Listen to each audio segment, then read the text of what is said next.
Magandang araw po mga idol. Andito tayo ngayon sa pabahay ni PBBM. Tara at ating sisilipin. Ito po ang kanyang lababo. Ang ganda. May 2 kwarto. Dito yung sala seat. Silipin naman natin ang kwarto mga idol. Ayan po. Bali ang kanyang kwarto may abang na para sa aircon. Ayun po. Magpunta naman tayo sa kabilang kwarto. Ito naman po, ganun din po siya, may abang na rin para sa aircon, no? Malaki na rin, tamang-tama naman sa nag-uumpisang pamilya pa lang. Pwedeng-pwede na to.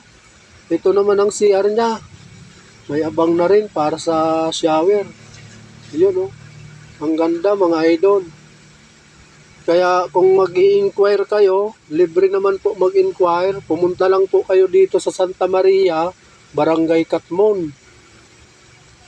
Pupunta naman tayo ngayon mga idol sa kabilang model house na kunwari may mga gamit na siya. Dito po. Silipin nyo po. Ating sisilipin. Ayan po. May sala set. May dining.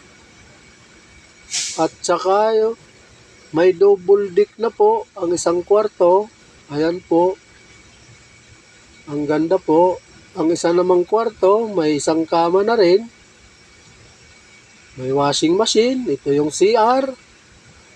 Ang ganda po mga idol. Abot kaya naman daw ang price nito. Basta member ka lang po sa Pag-ibig. Yun ang ito na mga idol. Ang actual na ginagawa. Bali condo type siya. Hanggang 17th floor po ito. Kaya napakaganda po. No reservation fee, no down payment. Yun ang policy. Wala kayong bibitawang pera. Libre po mag-inquire.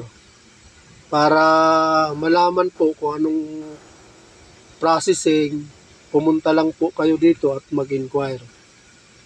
Napakalawak po nito, maraming itatayo. Kasi may gagawin na siyang ospital, school, at parang may grocery na rin sa loob. Ayan po.